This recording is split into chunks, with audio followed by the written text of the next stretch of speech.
Alors, on va voir maintenant les 3 doshas en détail au niveau émotionnel, physique. Qu'est-ce qui les caractérise, ces doshas-là? Et avec ce que je vais partager, peut-être que vous allez vous retrouver dans les descriptions.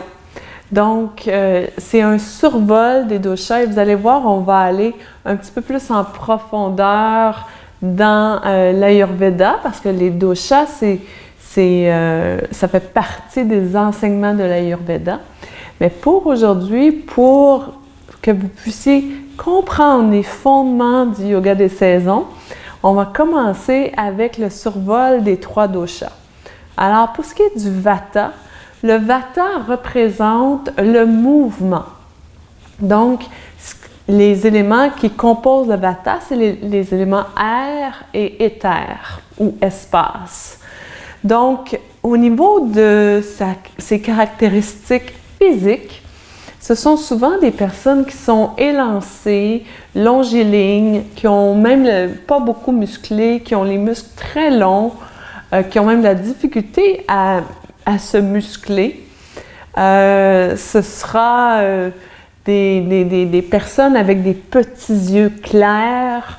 Au niveau de l'ossature, c'est l'ossature très mince et la peau, par exemple, tendance à avoir la peau sèche.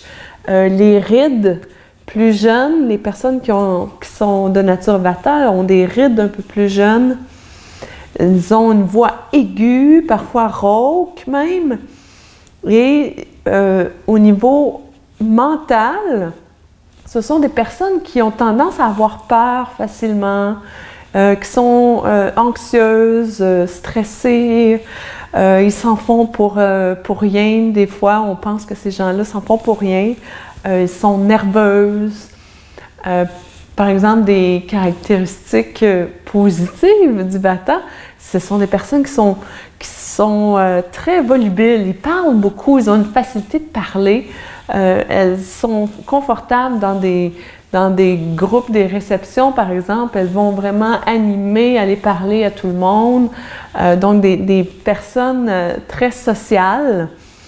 Et c'est ça, ce sont des personnes très créatives, des artistes souvent.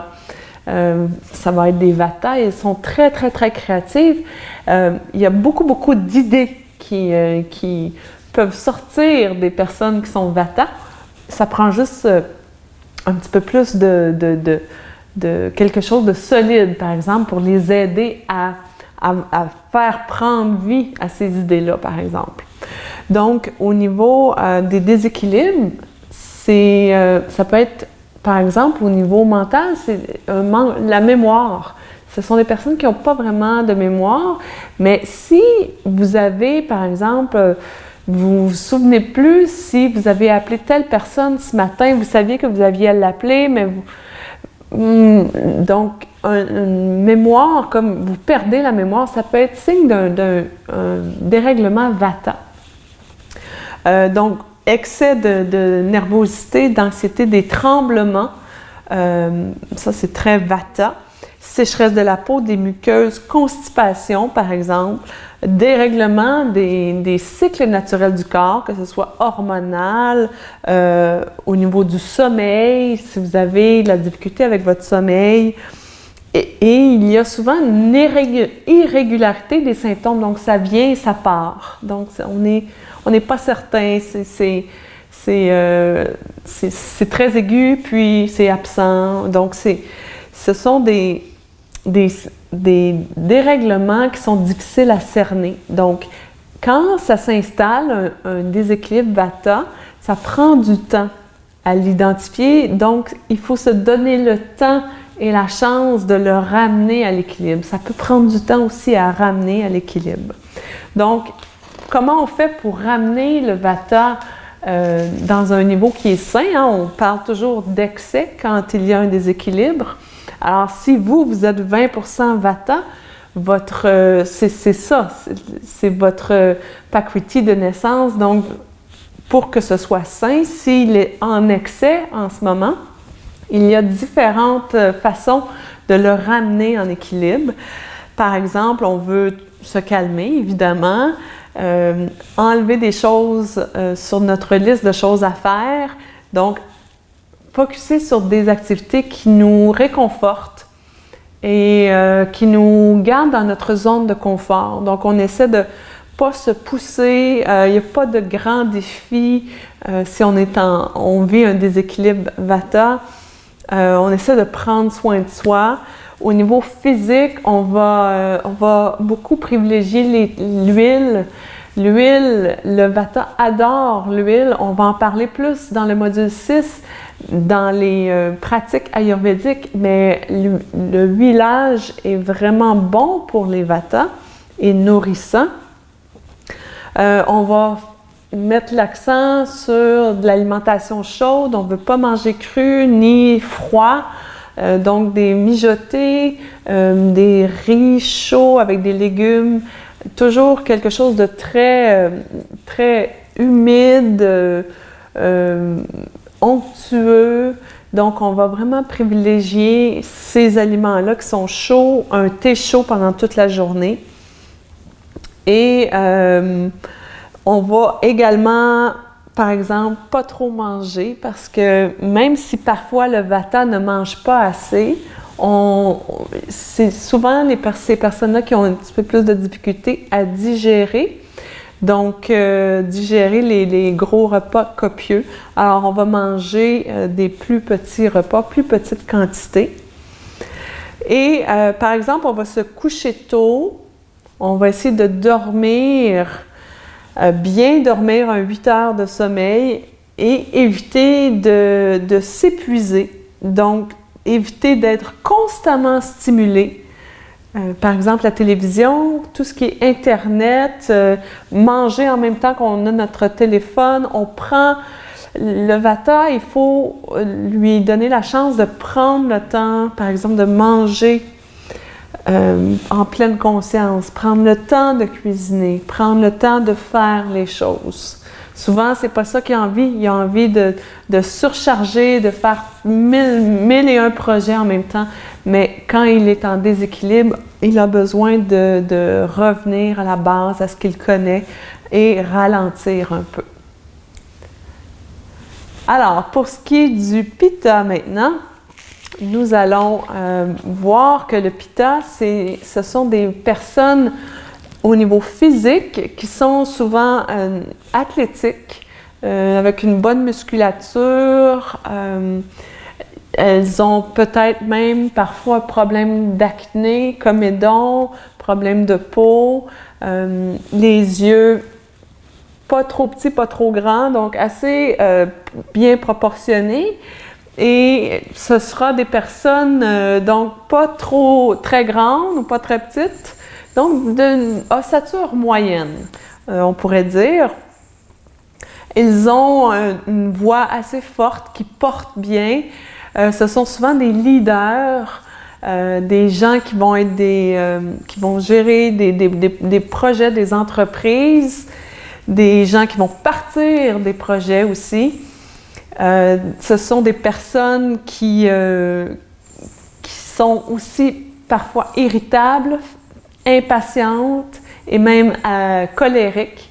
Donc, ce sont, oui, des personnes très intelligentes. En anglais, on dit « sharp ». Elles sont très vives d'esprit.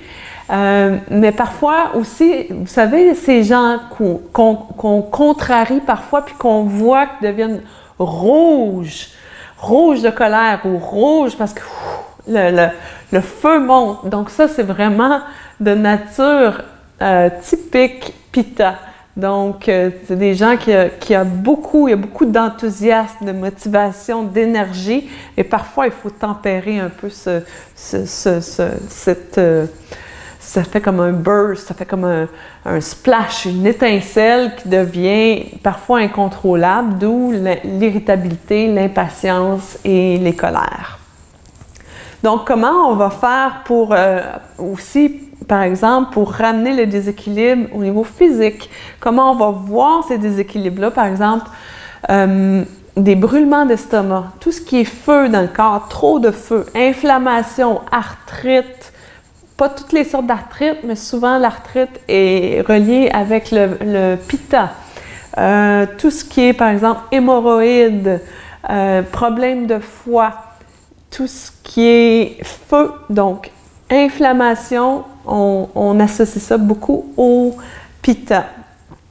Il peut y avoir aussi des acidités corporelles, évidemment, et odeurs. Donc, les personnes de type pitta vont parfois avoir des odeurs prononcées. Comment on ramène le pitta quand il est en excès? Donc, quand il est en équilibre, il n'y a pas de problème. Le pitta va être un bon leader, va être quelqu'un d'agréable et vraiment quelqu'un de bien posé, d'intelligent, et il va avoir des bonnes idées. Et il va amener les projets à terme aussi. Mais par contre, si le pitta est en excès, ce sera des personnes qui vont, par exemple, défoncer des portes, mais un peu trop fort. Donc, ils vont y aller vraiment parfois sans réfléchir, avec peu de compassion pour les autres. Et il va y avoir beaucoup d'énergie vers l'avant ou vers le haut. Alors, on va essayer de ramener ces personnes-là à s'apaiser. Donc, dans la pratique de yoga, par exemple, dans les classes de yoga, il y a énormément de gens qui sont de nature pitta. Essayez d'observer, c'est difficile d'identifier, savoir c'est quoi le dosha de nos élèves, mais souvent, dans les cours de yoga ou même dans ceux qui enseignent le yoga, il y a beaucoup de personnes à nature pitta. Et ces personnes-là, quand elles arrivent sur le tapis, elles ont besoin d'un défi. Elles veulent bouger, elles veulent se pousser, elles aiment la compétition personnelle parfois, et elles aiment ça. Elles aiment les cours qui sont dynamiques ou les cours qui demandent un certain défi ou qui les amènent à réfléchir davantage ou à essayer de comprendre un peu plus. Donc, c'est difficile, par exemple, pour une personne qui est pitta, de faire un cours de yin yoga et de vraiment prendre le temps de respirer. C'est une personne pitta les pittas vont dire « OK, la prochaine posture, allez, ils veulent que ce soit actif. » Mais ça leur fait du bien. Donc, c'est vraiment ça, la façon qu'on peut rééquilibrer le pitta quand il est en excès, c'est de le ramener à le calmer, faire les choses plus calmes, prendre le temps de bien aller dans la posture, de vraiment la ressentir, par exemple dans le yoga. Cultiver le plaisir, avoir du plaisir. Souvent, ces personnes-là, donc, ce sera des pratiques très sérieuses ou dans leur vie, c'est des défis qui se mettent, puis c'est très sérieux. Mais ils ont de la difficulté à avoir juste du plaisir, que ce soit léger. Donc, on essaie de les aider à avoir plus de plaisir. Donc, la nature, se promener en nature, être sur le bord d'un cours d'eau ou, par exemple, aller en forêt, juste s'asseoir sur le bord d'un ruisseau si ces personnes-là ont accès à ça. Donc, ça, c'est très apaisant pour les pittas. Ensuite, au niveau de l'alimentation, on va privilégier les légumes verts. Donc, par exemple, chlorophylle, le kale, tout ce qui est persil, tout ce qui est verdure. Donc, tout ce qui est vert, c'est excellent pour les pittas. On va vraiment éviter tout ce qui est sucre, mariné, tout ce qui est avec du vinaigre, on va éviter ça, les farines blanches, ça vient vraiment augmenter le mucus, l'inflammation, intérieure, donc on va essayer d'éviter ça et on va privilégier les aliments alcalinisants. Donc, voilà pour ce qui est du pitta. Alors, maintenant, on va regarder le kapha. Alors, le kapha, ce sont des personnes qu'on va voir au niveau physique. Ce sont souvent des personnes qui sont un peu plus rondes, qui ont même parfois de la difficulté même à perdre du poids, des personnes avec une grosse ossature, des grands yeux, souvent cheveux un peu plus foncés. Et c'est souvent des gens qui sont naturellement forts physiquement. Donc, c'est par exemple un ami CAFA qui va venir nous aider à déménager les meubles. Donc, ce sont des personnes qui sont naturellement fortes. Elles ont beaucoup d'endurance au niveau physique. Pour ce qui est du tempérament, donc au niveau plus mental, émotionnel, ce sont des personnes qui vont s'attacher et elles sont très attachantes. Ce sont probablement les meilleurs amis qu'on peut avoir. Ce sont des personnes très fidèles. Quand vous l'avez comme ami, vous l'avez comme ami pour la vie. Donc, c'est des personnes qui vont avoir tendance à vouloir vraiment t'aider, à être là pour toi. Elles ont beaucoup de compassion et souvent, ça peut aussi se transmettre, se faire de façon à ce qu'elles deviennent très attachées et elles ont de la difficulté à se détacher. Donc, elles ont comme une tendance à trop aimer, à vouloir trop faire. Donc, ça, c'est la nature CAFA, si on veut. Maintenant, au niveau physique aussi, par exemple, elles ont une voix plus basse. C'est pas quelqu'un qu'on va remarquer, par exemple, dans un groupe. C'est souvent les personnes qui sont plus discrètes. Elles ne cherchent pas à être devant les groupes ou à parler, à être en avant, par exemple. Ce sont des personnes très discrètes. Ensuite, elles vont avoir des belles dents larges, bien formées, des traits assez symétriques. Et elles vont avoir tendance, en déséquilibre, à être de nature plus triste, mélancolique, dépressive. Au niveau physique, elles sont, quand c'est en déséquilibre, tu es fatigué, même à la limite léthargique, démotivé. Donc ça, c'est vraiment la nature du CAFA.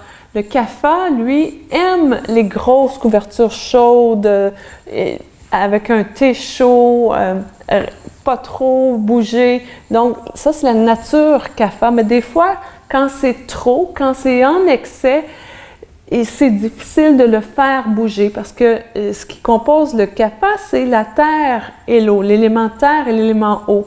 Et ça, c'est difficile à faire bouger une fois que c'est bien ancré. Alors parfois, ces personnes-là vont trop dormir, elles vont vouloir trop dormir, elles vont vouloir se redormir l'après-midi parfois, elles vont être trop fatiguées, démotivées et à la limite de nature un peu dépressive. Donc, quand ça arrive, on va essayer de les activer tôt le matin. On va, par exemple, faire des activités beaucoup plus dynamiques pour les CAFA. Donc, elles ont besoin de bouger, de suer, de vraiment aller, de les sortir de leur confort. Donc, c'est vraiment ça, de leur donner un défi qui est sain, mais un défi qui va les faire bouger et faire activer cette énergie-là qui est présente en eux, qui est comme un peu trop lourde parfois. Ensuite, au niveau de l'attitude, par exemple, cultiver le détachement, clarifier l'esprit, les stimuler davantage. Et souvent, il va y avoir, par exemple, au niveau du mucus, au niveau physique, le CAFA, c'est beaucoup au niveau des poumons. Il va y avoir beaucoup d'accumulation de mucus. Donc, tout ce qui est dérèglement, qu'on voit qu'il y a un mucus, un surplus de liquide ou même de l'eau, un surplus d'eau dans le corps, c'est vraiment de nature CAFA. Alors, on veut vraiment ramener, on veut assécher ça, on veut ramener l'activité, le feu. Donc, on va éviter, évidemment, de trop dormir. On va se lever tôt le matin. Et ça va vraiment instaurer là, une routine comme ça. se coucher un peu plus tard, donc vers 22h30, et se lever avec le soleil vraiment à 5h le matin. Et ça, les Kapha vont trouver ça difficile au début, mais ça va vraiment les aider à activer, donc à créer ce mouvement qu'ils ont tant besoin. Donc, ils s'activent tôt le matin. Et on évite donc le froid, l'humidité, parce que c'est déjà ça qui est présent chez les Kapha. On stimule l'organisme avec vigueur, évidemment. Donc, une bonne marche rapide, un bon vinyasa, quelque chose qui va les faire bouger de façon dynamique. Ensuite, au niveau de l'alimentation, on va privilégier, par exemple, le gingembre. On va amener un petit peu de cayenne. On va prendre du cacao. Tout ce qui est friture, sauce, vinaigrette, on élimine ça. Donc, il faut vraiment éliminer ça de l'alimentation du Kapha et on veut ramener des choses qui sont chaudes, astringentes, amères, par exemple, mais qui ne sera pas trop lourde. Donc, on veut garder ça chaud, toujours des aliments cuits, mais pas trop d'huile dans la cuisson ou pas trop humide. Donc, on veut, par exemple, un riz basmati avec une protéine et des légumes. Par exemple, on peut parler de kale, de persil, de roquette. Donc, tous des bons légumes verts, mais c'est typique de l'alimentation Kapha. On doit, oui, réduire les portions, mais aussi qu'elles ne soient pas trop humides. Mais en même temps, alimentation crue et froide, c'est pas vraiment non plus adapté parce qu'elles sont déjà de nature, l'eau et la terre, c'est pas très chaud, hein? Donc, on a besoin d'épices pour venir réchauffer tout ça, ces aliments-là. Alors voilà, donc on va explorer davantage dans l'alimentation, le module 5. On va aller en détail avec les listes d'épicerie. Tout ce qui compose les listes d'épicerie selon les saisons, selon le type même, et on va vraiment voir c'est quoi les aliments à privilégier pour votre dosha. Alors voilà pour ce qui est des doshas.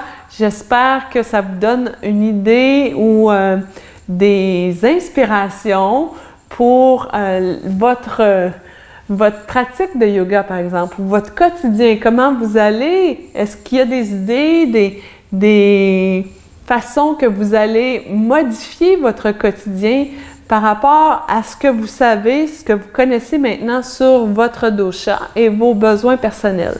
Alors voilà, explorez là-dedans et on se voit à la prochaine vidéo.